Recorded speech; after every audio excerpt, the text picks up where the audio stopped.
हिमाचल प्रदेश में मतदान शुरू हो चुका है। 68 सीटों के लिए हो रही वोटिंग में कुल 7,881 पोलिंग बूथों पर मतदाता वोट कास्ट कर रहे हैं। हमारी भी आपसे अपील है कि पहले करें मतदान, बाद में कीजिए दूसरा काम। नमस्कार, मैं हूं आपके साथ मोनिका सिंह राणा और आप देख रहे हैं ईटीवी भारत। वोटिंग के दौरान की हर एक तस्वीर देखने के लिए आप ईटीवी भारत के साथ जुड़े रहें और पल पल के अपडेट जानिए। कई जगहों से मतदान की तस्वीरें भी आनी शुरू हो चुकी हैं। हर एक जगह की तस्वीरें ईटीवी भारत आप तक पहुंचाएगा। आज प्रदेश मास्टर श्याम शरण नेगी को याद कर रहा है। श्याम शरण नेगी ने अपने जीवन का 34वां और आखिरी वोट देने के साथ ही सभी को बड़ा संदेश भी दिया। श्याम शरण नेगी ने जिस तरीके से लोकतंत्र में अपनी भूमिका निभाई, उसे कोई भुला नहीं सकता।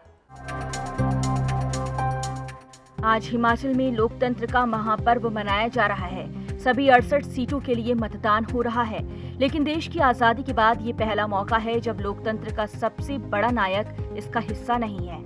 आजाद भारत के पहले मतदाता श्याम शरण नेगी ने बीते शनिवार 5 नवंबर को आखिरी सांसें ली थी, लेकिन इस दुनिया को अलविदा कहने से पहले वो अपना आखिरी वोट डाल गए।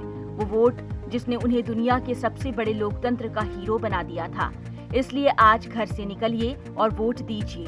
हिमाचल के विकास के लिए, लोकतंत्र की मजबूती के लिए और साथ ही उस हीरो के नाम जिसे हम सब मास्टर श्याम शरण नेगी के नाम से जानते हैं। श्याम शरण नेगी को शायद सांसों की डोर टूटने का एहसास पहले से ही हो गया था, इसलिए उन्होंने उस 12D फॉर्म को भरने की हामी भर दी जिसे वो पहले लौटा चुके थे, ये कहकर कि वोट देंगे तो हर बार की तरह पोलिंग बूथ पर जाकर। बीमारी ने भले 105 साल के श्याम शरण नेगी के कदम रोक लिए, लेकिन मतदान के प्रति उनके जज्बे के आगे मानो मौत भी झुक गई। श्याम शरण नेगी ने 5 नवंबर को आखिरी सांस ली, लेकिन वो अपना आखिरी वोट भी लाखों लोगों से पहले दे गए, हर बार की तरह उसी संदेश के साथ कि वोट जरूर करें। श्याम शरण नेगी ने अपने जीवन का 34वां और आखिरी वोट देने के साथ ही लोगों और खासकर युवाओं को मतदान जरूर करने की नसीहत भी दे दी। इसलिए आज अपना वोट आप जरूर दीजिए। ये वोट लोकतंत्र के ब्रांड एम्बेसडर रहे मास्टर श्याम शरण नेगी को आपकी श्रद्धांजलि होगी। नेगी जी ने जिंदगी भर न सिर्फ लोगों को वोटिंग की अहमियत समझाई, बल्कि आजादी के बाद हुए हर चुनाव में वोट दिया। आप भी आज अपना वोट जरूर दें। मास्टर श्याम शरण नेगी की तरह अपने साथियों, रिश्तेदारों को मतदान के प्रति जागरूक करें और अपने साथ उन्हें भी मतदान केंद्र ले जाएं।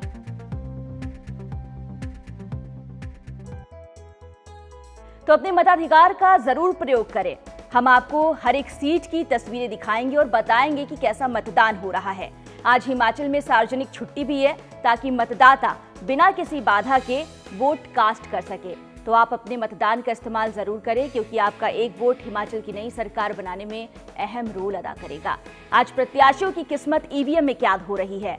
जनता ने किसे मौका दिया है, रिवाज बदला या नहीं, इन सारी बातों का पता चलेगा लेकिन 8 दिसंबर को जब ईवीएम का पिटारा खुलेगा। फिलहाल देखिए क्या है हिमाचल का चुनावी समीकरण। हिमाचल प्रदेश में विधानसभा चुनाव 2022 के लिए मतदान हो रहा है। जनता अपना कीमती वोट देकर प्रत्याशियों की किस्मत ईवीएम में कैद करेगी, जिसका फैसला 8 दिसंबर को सामने आएगा। फिलहाल क्या है हिमाचल में चुनावी समीकरण, इस पर डालते हैं एक नजर। प्रदेश में कुल वोटरों की संख्या 55,92,828 है, जिनमें से पुरुष मतदाताओं की संख्या 28,64,945 है। वहीं महिला वोटर 27,37,845 है। इसके अलावा 38 वोट थर्ड जेंडर के हैं। 68 विधानसभा क्षेत्रों के लिए कुल 412 प्रत्याशी चुनावी मैदान में हैं, जिनमें से महिला प्रत्याशियों की संख्या 24 है। वहीं पुरुष उम्मीदवारों की संख्या 388 है। इसके अलावा 99 कैंडिडेट आजाद चुनाव लड़ रहे हैं।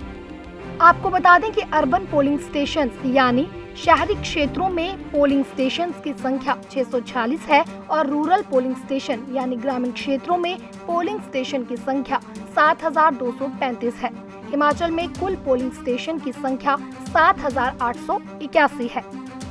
वहीं बात करें जिलावार प्रत्याशियों की संख्या की, यानी डिस्ट्रिक्ट वाइज कितने कैंडिडेट चुनावी जंग में है, तो बिलासपुर जिला से 29, चंबा जिला से 24, हमीरपुर जिला से 32, कांगड़ा जिला से 91, किन्नौर जिला से 5, कुल्लू जिला से 24, लाहौल स्पीति से 3, मंडी जिला से 67, शिमला जिला से 50, सिरमौर जिला से 29, सोलन जिला से 32 और ऊना जिला से 26 यानी कुल 412 प्रत्याशी मैदान में हैं। खैर, प्रत्याशियों की किस्मत का फैसला जनता को तय करना है। वैसे तो मुकाबला कांग्रेस और भाजपा के बीच ही है, लेकिन कुछ सीटों पर निर्दलीय चुनाव लड़ रहे उम्मीदवार भी मुश्किलें बढ़ा सकते हैं। खैर, हिमाचल में रिवाज बदलेगा या राज, ये तो 8 दिसंबर को ही पता चलेगा। ETV Bharat Himachal desk report. देवभूमि में वोटिंग शुरू हो चुकी है। रुख धर्मशाला का करते हैं। धर्मशाला के एक बूथ पर हमारे संवाददाता सौरभ अटवाल मौजूद हैं। उनसे जानते हैं कि वहां क्या कुछ देखने को मिल रहा है। सौरभ, बताइए कैसे इंतजाम वहां पर देखने को मिल रहे हैं? मतदान में जो है लोग बढ़ चढ़ कर अपना भागीदारी जो है वो सुनिश्चित करवाएं और बड़ी संख्या में जो है अपने घरों से निकल कर जो है मतदान करें। हिमाचल प्रदेश के सबसे बड़ा जिला होने के नाते जो है जिला कांगड़ा में इस मर्तबा जो है 13.34 लाख मतदाता जो है वो मतदान करेंगे। जिले के हर विधानसभा हल्के में 2 मतदान केंद्र महिला कर्मियों द्वारा संचालित होंगे। इस प्रकार पूरे जिले में 30 मतदान केंद्र ऐसे होंगे जिन पर महिला कर्मी ही मतदान करवाएंगी। इसके अतिरिक्त जिले में 7 दिव्यांग कर्मियों द्वारा संचालित मतदान केंद्र बनाए गए हैं। हर विधानसभा हल्के में 2 आदर्श मतदान केंद्र बनाए गए हैं। लोकतंत्र के उत्सव को लेकर इन मतदान केंद्रों को विशेष तौर पर भी सजाया गया है। धन्यवाद सौरभ इस पूरी जानकारी के लिए। आगे भी आपसे हम जुड़ेंगे और बात करेंगे, मतदाताओं की भी राय जानेंगे।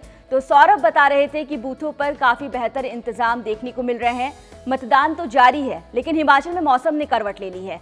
कई जगहों पर बर्फबारी के कारण मतदान केंद्रों पर इसका प्रभाव पड़ा है। इसका मतदान पर कितना असर पड़ता है और मतदाताओं पर इसका कितना असर हुआ, मतदाताओं का उत्साह कितना है, वे किन मुद्दों पर वोट कास्ट कर रहे हैं, ये सब कुछ जानने के लिए हम अपने संवाददाताओं से बात करेंगे। लेकिन उससे पहले ये जान लेते हैं कि चुनाव आयोग ने किस तरह की तैयारी की है। शिमला से हमारे संवाददाता कुशाल सिंह ने इसका जायजा लिया है। मतदान केंद्रों पर पूरी नजर रखी जा रही है। इसके लिए वेबकास्टिंग की सुविधा दी गई है। इस बार लगभग 4000 मतदान केंद्रों की वेबकास्टिंग की जा रही है, आप देख सकते हैं। और हम इस बारे में chief electoral officer Manish Garg से भी बात कर रहे हैं। हमारे साथ इस वक्त हैं Manish Garg ji, chief electoral officer Himachal Pradesh. हम उनसे जानना चाहेंगे, सर इस बार जो आपने तैयारियां की है, मॉनिटरिंग जो की जा रही है, किस तरह आप मॉनिटरिंग कर रहे हैं? कंट्रोल रूम बना, क्या क्या सुविधा है? देखिए, हमारा जो स्टेट कंट्रोल रूम और डिस्ट्रिक्ट कंट्रोल रूम्स 1950 नंबर के थ्रू वो लगातार 14 अक्टूबर से ही चल रहे हैं और AC वाइज कंट्रोल रूम्स भी सेटअप किए गए हैं। इसके अलावा जो पोल डे के लिए हम लोगों का एक तो poll day monitoring system, management system है, एक सॉफ्टवेयर है जो ऐप बेस्ड है और उसमें जैसे कल पोलिंग पार्टीज़ पहुँची हैं और आज भी पोलिंग पार्टीज़ अपने अपने स्थान पे पहुँची हैं, तो जैसे ही वो पहुँचते हैं वहाँ से वो एक ऐप के ऊपर क्लिक करते हैं तो हमारे पास SMS आ जाता है कि वो पोलिंग पार्टी पहुँच गई है। और उसी प्रकार जब मॉक पोल स्टार्ट होगा और जब स्टार्ट ऑफ पोल की रिपोर्ट आएगी और 2 आवरली रिपोर्ट भी हमारे को ऑनलाइन ही PDMS के थ्रू आती रहेगी। इसके अलावा हम लोगों ने ऑलमोस्ट 50% पोलिंग स्टेशंस पे, करीब 4000 पोलिंग स्टेशंस पे वेबकास्टिंग की सुविधा भी रखी है। तो ये थे मनीष गर्ग जी। इनका कहना है कि हम पूरी मॉनिटरिंग कर रहे हैं, वेबकास्टिंग हो रही है। बहुत बड़ी बात है कि 50% जो पोलिंग स्टेशन है उनको इस बार कवर किया गया। लास्ट ईयर 1000 के आसपास थे। तो लगातार चुनाव आयोग की ओर से भी अधिक से अधिक मतदान करने की अपील की जा रही है। उम्मीद ये है कि इस अपील का असर होगा और हिमाचल के मतदाता बढ़ चढ़ कर मतदान करेंगे। 2017 के विधानसभा चुनाव में कुल 74% मतदाताओं ने वोट कास्ट किया था। इस बार मतदान का प्रतिशत और बढ़ने की उम्मीद की जा रही है। रुक करते हैं हरियाणा के ब्यूरो चीफ भूपेंद्र जिष्टू का। उनके साथ कुछ मेहमान भी मौजूद हैं। उनसे जानते हैं कि 2022 के महासमर को वे किस नजरिए से देखते हैं। जी भूपेंद्र जिष्टू जी, इस बार के चुनाव को कैसे देखा जा रहा है? आपके साथ वरिष्ठ पत्रकार भी हैं, उनसे जानिए जरा कि इस बार के चुनाव को वे किस तरह से देखते हैं और क्या लगता है कि मतदान का प्रतिशत 2017 से भी इस बार बेहतर हो सकेगा? और इस बार किस तरीके का रुझान रहेगा मतों में और क्या मुद्दे हैं, उन सभी विषयों पर चर्चा करने के लिए हमारे साथ वरिष्ठ पत्रकार जो हैं रंजू एरी जी हैं और भारती जी हैं। हम दोनों से बातचीत करेंगे। सबसे पहले आपसे मैं जानना चाहूँगा कि जो पिछली बार जिस तरीके का मतदाता करीब 74% मतदाताओं ने अपने मतों का इस्तेमाल किया। इस बार आप कैसे देखते हैं? देखिए, पिछली बार 74% हुआ था और वो हिमाचल जैसे स्टेट के लिए वो काफ़ी अच्छी परसेंटेज है। और इस बार ही अगर आप आंकड़े देखेंगे तो जो 18 से लेकर के अराउंड 30 एज ग्रुप के जो वोटर हैं उनकी हिमाचल में संख्या बढ़ी है। तो मुझे पूरी उम्मीद है कि वोटिंग परसेंटेज 74 या 74 से ऊपर भी जा सकता है। मुझे ऐसी उम्मीद है क्योंकि लाइंस में अब ज़्यादातर आप ट्रेंड देखते हैं तो जो यंग स्पेशली जो नया वोटर है वो ज़्यादा संख्या में दिखाई देता है। तो मुझे ऐसे लगता है कि वोट परसेंटेज बढ़ सकता है। भारती जी, आप मतदाताओं से क्या उम्मीद करते हैं कि उन्हें ज़्यादा से ज़्यादा संख्या में आकर अपने मतों का इस्तेमाल करना चाहिए और जो सरकार बनाने में जो अहम भूमिका निभानी चाहिए? देखिए, सबका राइट बनता है और ये जो इस वक्त इलेक्शन का जो ये उत्सव, इसको उत्सव की तरह लेना चाहिए और सभी को अपने मताधिकार का प्रयोग करना चाहिए। और पिछली बार भी देखा गया था कि दूर दूर से, दूर दराज से लोग जो है हैंडीकैप लोग भी जो है मतदान में हिस्सा लेते रहे हैं। और इस बार भी मुझे लग रहा है कि काफ़ी संख्या में लोग जो है वो मतदान का प्रयोग करेंगे। जी मैम, सबसे बड़े हम बात करते हैं मतदाताओं के मन में कई चीज़ें होती हैं। इस बार काफ़ी सारे मुद्दे भी हैं, ख़ास तौर पर जिस तरीके से इस बार सबसे बड़ी बात हो रही है कांग्रेस और बीजेपी के बागी। बीजेपी के लिए सबसे ज़्यादा सिरदर्द है। ऐसे में आपको लगता है कि मतदाताओं के मन में भी कहीं कोई आशंका रही होगी या मतदाता उन्हें लगेगा कि इस तरीके के बागी मैदान में हैं तो उसका भी असर देखने को मिलेगा? देखिए, मतदाताओं के मन में, मतदाता जब पोलिंग बूथ पे पहुंचता है तो वो बहुत सारे सवाल और उनके जवाब वो खुद ही लेके पहुंचता है। पहले मैं एक बात और कहना चाहूँगी कि हिमाचल इस बार अपने किन्नौर के वयोवृद्ध और देश के पहले मतदाता को मिस ज़रूर करेगा। क्योंकि हर श्याम सरन नेगी जी को ज़रूर मिस करेगा। इस बारी वो नहीं है, लेकिन देश के आज तक जितने भी चुनाव हुए उसमें उन्होंने मतदान किया। लेकिन जहाँ तक आपने मतदाता के मन की आशंका की बात की है, तो जब तक मतदाता स्पेशली जो यंग और पढ़ा लिखा वोटर है, और हिमाचल जो है वो 100% लिटरेसी वाला स्टेट है, तो जो पढ़ा लिखा मतदाता जब मतदान बूथ पे पहुंचता है तो उसके पास बहुत से सवाल और उसके जवाब भी वो खुद ही देता है। जो प्रेजेंट गवर्नमेंट है उसका काम, उसने क्या डेवलपमेंट के काम किए, जो उससे पहले की सरकारें थी उनकी परफॉर्मेंस क्या थी, और जो अब जो नए जो किन वादों को लेके आ रहे हैं, जो वादे प्रैक्टिकल हैं। क्योंकि पहले की तरह मुझे नहीं लगता कि स्पेशली हिमाचल में वो स्टेट है कि आप बड़े बड़े वादे कीजिए और आपके पास रिसोर्सेज ना हो तब भी जनता आपके पीछे आएगी। तो हिमाचल का जो मतदाता है वो बहुत समझदार हो, पूरी तरह से आंकलन करता है।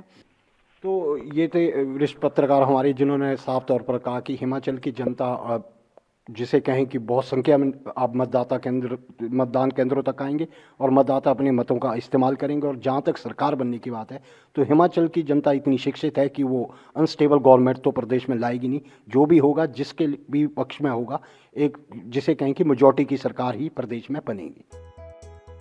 शुक्रिया भूपेंद्र जिष्टू जी हमसे जुड़ने के लिए। तो भले सीटों के हिसाब से हिमाचल छोटा राज्य है, लेकिन यहाँ के मतदाताओं का उत्साह किसी से भी कम नहीं है। हिमपात और कड़ाके की ठंड में मतदाता मतदान कर रहे हैं। अब आपको एक बहुत रोचक जानकारी भी देते हैं।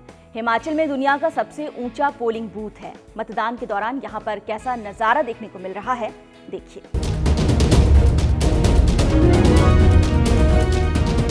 हिमाचल प्रदेश में 68 सीटों के लिए मतदान हो रहा है। ऐसे में हम आपको बताने जा रहे हैं देश ही नहीं बल्कि दुनिया के सबसे ऊंचे पोलिंग बूथ के बारे में। ये पोलिंग बूथ है बर्फ का मरुस्थल कहे जाने वाले लाहौल स्पीति जिले के गांव टशीगंग में।